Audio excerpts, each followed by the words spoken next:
Hello, I'm Caroline, and today I'm going to be reading a random assortment of Grimm's Fairytales. I have my book right here, and I'm just going to open it at random, see what we get. Okay? So, let's see.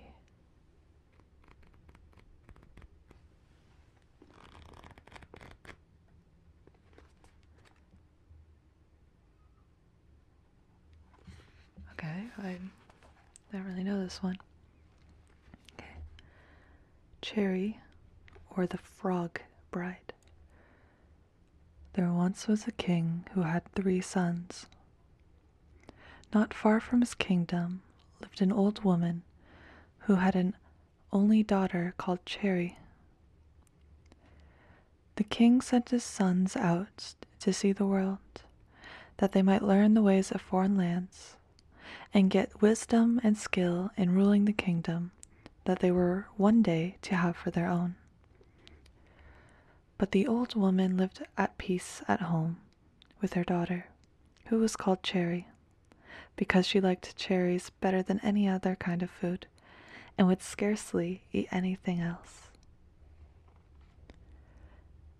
Now her poor old mother had no garden and no money to buy cherries every day for her daughter, and at last there was no other plan left but to go to a neighboring nunnery garden and beg the finest she could get of the nuns, for she dared not let her daughter go out by herself, as she was very pretty, and she feared some mischance might befall her. Cherry's taste was, however, very well known, and as it happened that the abbess was as fond of cherries as she was, it was soon found out where all the best fruit went. And the Holy Mother was not a little angry at missing some of her stock and finding whither it had gone. The princes, while wandering on, came one day to the town where Cherry and her mother lived, and as they passed along the street, saw the fair maiden standing at the window, combing her long and beautiful locks of hair. Then each of the 3 fell deeply in love with her, and began to say how much he longed to have her for his wife. Scarcely had the wish been spoken, when all drew their swords, and a dreadful battle began. The fight lasted long, and their rage grew hotter and hotter, when at last the abbess, hearing the uproar, came to the gate. Finding that her neighbor was the cause, her old spite against her broke forth at once, and in her rage she wished Cherry turned into an ugly frog, and sitting in the water under the bridge at the world's end. No sooner said than done, and poor Cherry became a frog and vanished out of their sight. The princes now had nothing to fight for, so, sheathing their swords again, they shook hands as brothers and went on towards their father's home. The old king, meanwhile, found that he grew weak and ill-fitted for the business of reigning, so he thought of giving up his kingdom. But to whom should it be? This was a point that his fatherly heart could not settle, for he loved all his sons alike.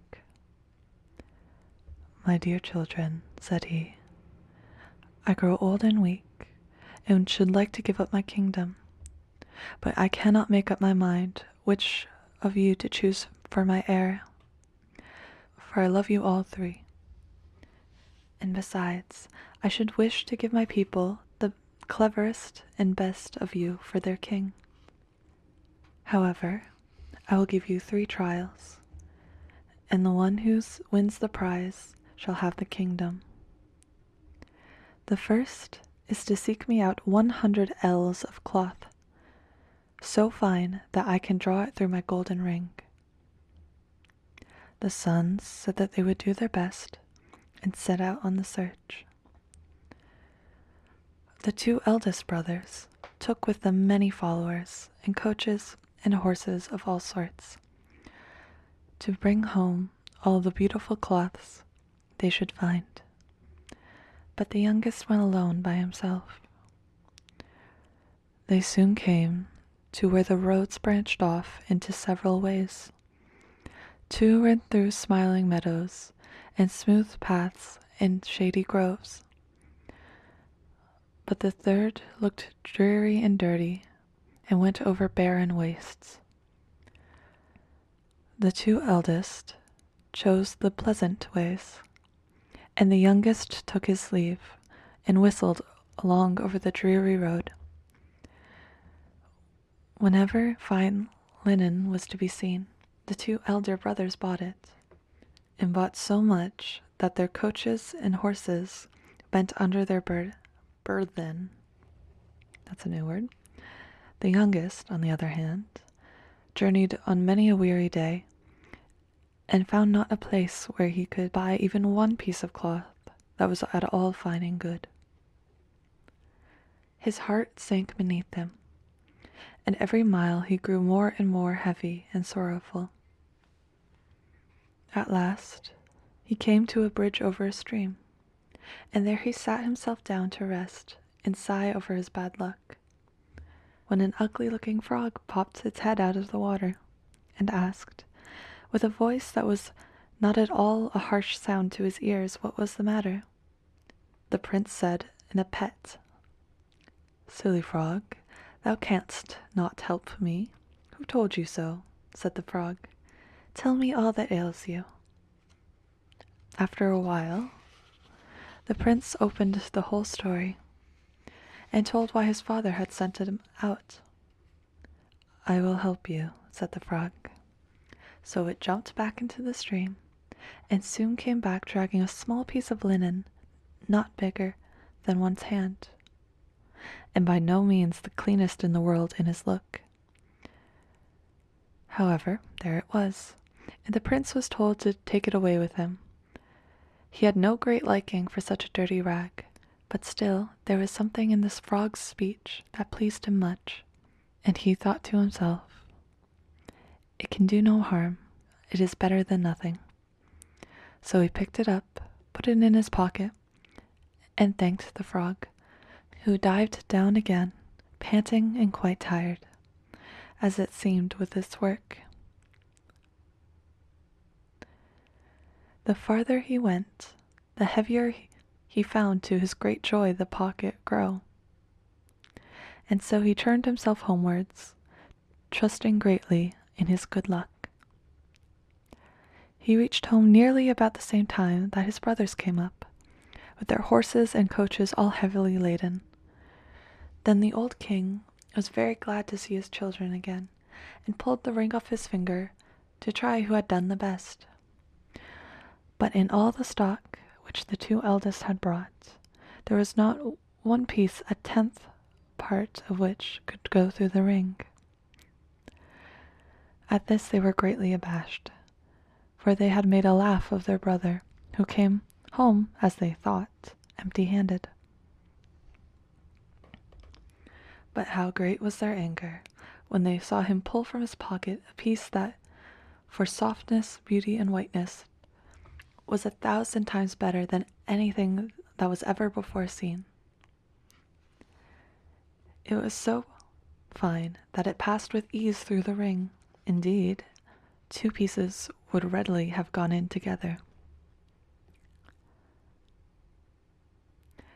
The father embraced the lucky youth, told his servants to throw the coarse linen into the sea, and said to his children, "Now you must set about the second task which I am to set you. Bring me home a little dog, so small that it will lie in a nutshell." His sons were not a little frightened at such a task, but they all longed for the crown, and made up their minds to go and try their hands. And so, after a few days, they set out once more on their travels. At the crossways they parted as before, and the youngest chose his old dreary rugged road, with all the bright hopes that his former good luck gave him. Scarcely had he sat himself down again at the bridge foot when his old friend the frog jumped out, set itself beside him, and as before opened its big wide mouth and croaked out, "What is the matter?" The prince had this time no doubt of the frog's power, and therefore told what he wanted. "It shall be done for you," said the frog, and springing into the stream it soon brought up a hazelnut, laid it at his feet, and told him to take it home to his father, and crack it gently, and then see what would happen. The prince went his way very well pleased, and the frog, tired with its task, jumped back into the water. His brothers had reached home first, and brought with them a great many very pretty little dogs. The old king, willing to help them all he could, sent for a large walnut shell and tried it with every one of the little dogs, but one stuck fast with the hind foot out, another with the head, and a third with the forefoot, and the fourth with its tail. In short, one way or another, none was at all likely to sit easily in this new kind of kennel. When all had been tried, the youngest made his father a dutiful bow and gave him the hazelnut, begging him to crack it very carefully. The moment this was done, out ran a beautiful little white dog upon the king's hand, wagged its tail, and fondled his new master, and soon turned about and barked at all the other little beasts in the most graceful manner, to the delight of the whole court. The joy of everyone was great. The old king again embraced his lucky son, and told his people to drown all the other dogs in the sea. Oh my God. And said to his children, "Dear sons, your weightiest tasks are now over. Listen to my last wish. Whoever brings home the fairest lady shall at once be the heir to my crown." The prize was so tempting, and the chance so fair for all, that none made any doubts about setting to work, each in his own way, to try and be the winner. The youngest was not in such good spirits as he was the last time. He thought to himself, "The old frog has been able to do a great deal for me, but all its power must be nothing to me now, for where should it find me a fair maiden? Still less a fairer maiden than was ever seen at my father's court. The swamps where it lives have no living things in them, but toads, snakes, and such vermin." Meantime he went on, and sighed as he sat down again with a heavy heart by the bridge. "Ah, frog," said he, "this time thou canst do me no good." "Never mind," croaked the frog. "Only tell me what is the matter now." Then the prince told his old friend what trouble had now come upon him. "Go thy ways home," said the frog. "The fair maiden will follow hard after, but take care and do not laugh at whatever may happen." This said, it sprang as before into the water and was soon out of sight. The prince still sighed on, for he trusted very little this time to the frog's word, but he had not set many steps toward home before he heard a noise behind him, and looking around, he saw 6 large water rats dragging along a large pumpkin-like coach, full trot. On the box sat an old fat toad as coachman, and behind stood 2 little frogs as footmen, and 2 fine mice with stately whiskers ran before as outriders. Within sat his old friend the frog, rather misshapen and unseemly, to be sure, but still with somewhat of a graceful air as it bowed to him in passing. Much too deeply wrapped in thought as to his chance of finding the fair lady whom he was seeking, to take any heed of the strange scene before him. The prince scarcely looked at it, and had still less mind to laugh. The coach passed on a little way, and soon turned a corner that hid it from his sight. But how astonished was he, on turning the corner himself, to find a handsome coach and 6 black horses standing there, with a coachman in gay livery, and within the most beautiful lady he had ever seen, whom he soon knew to be fair Cherry, for whom his heart had so long ago panted. As he came up, the servants opened the coach door, and was allowed to seat himself by the beautiful lady. They soon came to his father's city, where his brothers also came, with trains of fair ladies. But as soon as Cherry was seen, all the court gave her with one voice the crown of beauty. The delighted father embraced his son, and named him the heir to his crown, and ordered all the other ladies to be thrown like the little dogs into the sea, and drowned. Then the prince married Cherry, and lived long and happily with her, and indeed lives with her still, if he be not dead. It never ceases to amaze me how morbid the Grimms Fairy Tales can be. Anyway, let's see, next one.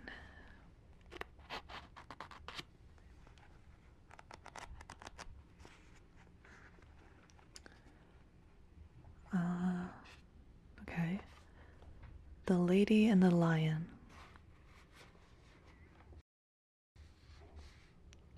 A merchant, who had 3 daughters, was once setting out upon a journey. But before he went, he asked each daughter what gift he should bring back for her. The eldest wished for pearls, the second for jewels. But the third said, "Dear father, bring me a rose." Now, it was no easy task to find a rose, for it was the middle of winter. Yet, as she was the fairest daughter, and was very fond of flowers, her father said that he would try what he could do. So he kissed all 3 and bid them goodbye. And when the time came for his return, he had bought pearls and jewels for the 2 eldest. But he had sought everywhere in vain for the rose, and when he went into any garden and inquired for such a thing, the people laughed at him and asked him whether he thought roses grew in snow. This grieved him very much, for his 3rd daughter was his dearest child. And as he was journeying home, thinking what he should bring her, he came to a fine castle.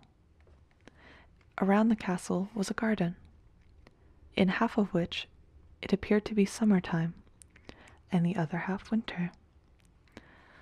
On one side, the fairest flowers were in full bloom, and on the other, everything looked desolate and buried in snow. "A lucky hit," he said as he called to his servant, and told him to go to a beautiful bed of roses that was there and bring him away one of the flowers. This done, they were riding away well pleased, when a fierce lion sprang up and roared out, "Whoever dares steals my roses shall be eaten up alive." Then the man said, "I knew not that the garden belonged to you. Can nothing save my life?"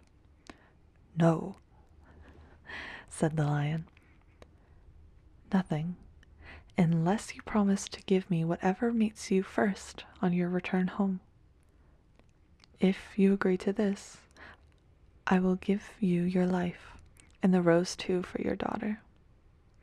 But the man was unwilling to do so, and said, "It may be my youngest daughter, who loves me most, and always runs to meet me when I go home." Then the servant was greatly frightened, and said, "It may perhaps be only a cat or a dog." And at last the man yielded with a heavy heart, and took the rose, and promised the lion whatever should meet him first on his return. As he came near home, it was his youngest and dearest daughter that met him. She came running and kissed him, and welcomed him home. And when she saw that he had brought her the rose, she rejoiced still more. But her father began to be very melancholy and to weep, saying, "Alas, my dearest child, I have brought this flower dear, for I have promised to give you to a wild lion, and when he has you, he will tear you in pieces and eat you." And he told her all that happened, and said she should not go, lest what would happen. But she comforted him, and said, "Dear father, what you have promised must be fulfilled. I will go to the lion and soothe him, that he may let me return again safe home." The next morning she asked the way she was to go, and took leave of her father, and went forth with a bold heart into the wood. But the lion was an enchanted prince, and by day he and all his court were lions, but in the evening they took their proper forms again. And when the lady came to the castle, he welcomed her so courteously that she consented to marry him. The wedding feast was held, and they lived happily together for a long time. The prince was only to be seen as soon as evening came, and then he held his court. But every morning he left his bride and went away by himself. She knew not whither, till night came again. After some time he said to her, "Tomorrow there will be a great feast in your father's house, for your eldest sister is getting married. And if you wish to visit her, my lions shall lead you thither." Then she rejoiced much at the thought of seeing her father once more, and set out with the lions. And everyone was overjoyed to see her, for they had thought her dead long since. But she told them how happy she was, and stayed till the feast was over, and then went back into the wood. Her second sister was soon after married, and when she was invited to the wedding, she said to the prince, "I will not go alone this time. You must go with me." But he would not, and said that it would be a very hazardous thing, for if the least ray of the torchlight should fall upon him, his enchantment would become still worse, for he should be changed into a dove, and be obliged to wander about the world for 7 long years. However, she gave him no rest, and said she would take care no light should fall upon him. So at last they set out together, and took with them their little child too, and she chose a large hall with thick walls for him to sit in while the wedding torches were lighted. But unluckily no one observed that there was a crack in the door. Then the wedding was held with great pomp, but as the train came from the church and passed with the torches before the hall, a very small ray of light fell upon the prince. In a moment he disappeared, and when his wife came in and sought him, she found only a white dove. Then he said to her, 7 years I must fly up and down over the face of the earth, but every now and then I will let fall a white feather. That shall show you the way I am going. Follow it, and at last you may overtake and set me free." This said, he flew out the door, and she followed, and every now and then a white feather fell, and showed her the way she was to journey. Thus she went roving on through the wide world, and looked neither to the right hand nor the left, nor took any rest for 7 years. Then she began to rejoice, and thought to herself that the time was fast coming when all her troubles would cease, yet repose was still far off.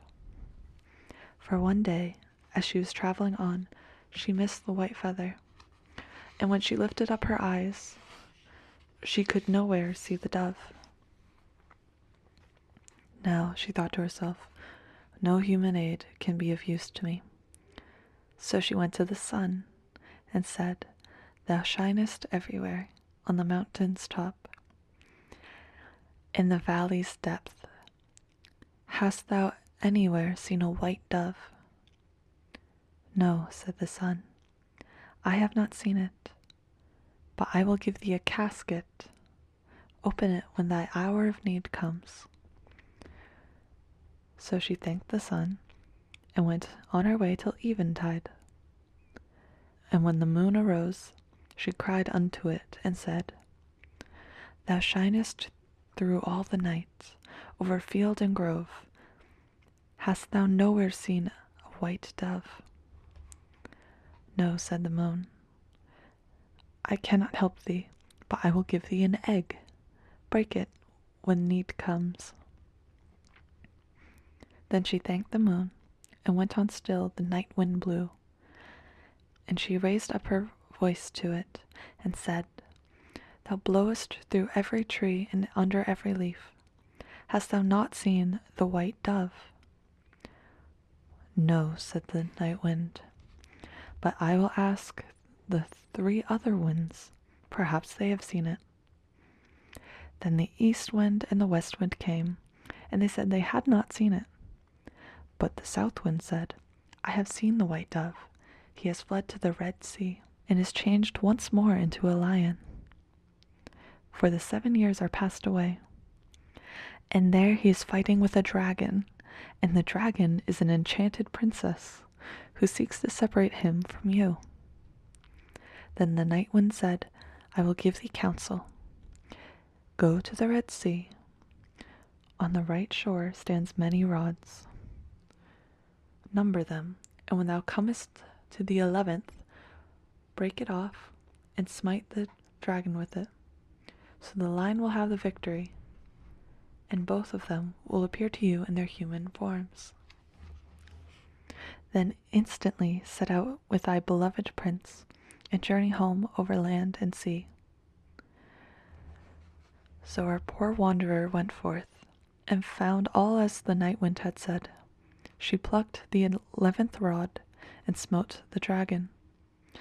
And immediately the lion became a prince, and the dragon a princess again. But she forgot the counsel which the night wind had given, and the false princess watched her opportunity, and took the prince by the arm and carried him away. Thus the unfortunate traveler was again forsaken and forlorn. But she took courage and said, "As far as the wind blows, and so long as the cock crows, I will journey on until I find him again." She went for a long way, till at length she came to the castle whither the princess had carried the prince. And there was a feast prepared, and she heard that the wedding was about to be held. "Heaven aid me now," said she, and she took the casket that the sun had given her, and found that within it lay a dress as dazzling as the sun itself. So she put it on, and went into the palace, and all the people gazed upon her, and the dress pleased the bride so much that she asked whether it was to be sold. "Not for gold and silver," answered she, "but for flesh and blood." The princess asked what she meant, and she said, "Let me speak with the bridegroom this night in his chambers, and I will give thee the dress." At last the princess agreed, but she told her chamberlain to give the prince a sleeping draught, that he might not hear or see her. When evening came, and the prince had fallen asleep, she was let into his chamber, and she sat herself down at his feet and said, "I have followed thee 7 years. I have been to the sun, the moon, and the night wind to seek thee, and at last I have helped thee to overcome the dragon. Wilt thou then forget me quite?" But the prince slept so soundly that her voice only passed over him, and seemed like the murmuring of the wind among the fir trees. She was then led away, and forced to give up the golden dress. And when she saw that there was no help for her, she went out into the meadow and sat herself down and wept. But as she sat, she bethought herself of the egg that the moon had given her. And when she broke it, there ran out a hen and 12 chickens of pure gold that played about, and then nestled under the old one's wings, so as to form the most beautiful sight in the world. And she rose up and drove them before her till the bride saw them from her window, and was so pleased that she came forth and asked her if she would sell the brood. Not for gold or silver, but for flesh and blood. Let me again this evening speak with the bridegroom in his chamber. Then the princess thought to betray her as before, and agreed to what she asked. But when the prince went to his chamber, he asked the chamberlain why the wind had murmured so in the night. And the chamberlain told him all, how he had given him a sleeping draught, and a poor maiden had come and spoken to him in his chamber, and was to come again that night. Then the prince took care to throw away the sleeping draught, and when she came and began to tell him the woes that had befallen her, and how faithful and true to him she had been, he knew his beloved wife's voice and sprang up, and said, "You have awakened me as from a dream." For the strange princess had thrown a spell around me, so that I had altogether forgotten you. But heaven has sent you to me in a lucky hour. And they stole away out of the palace by night secretly, for they feared the princess, and journeyed home. And there they found their child, now grown comely and fair, and lived happily together to the end of their days.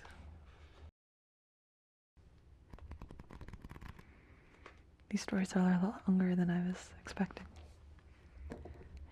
I think that will be the last one. So I hope that you enjoyed the stories, and I hope that you sleep well. Good night.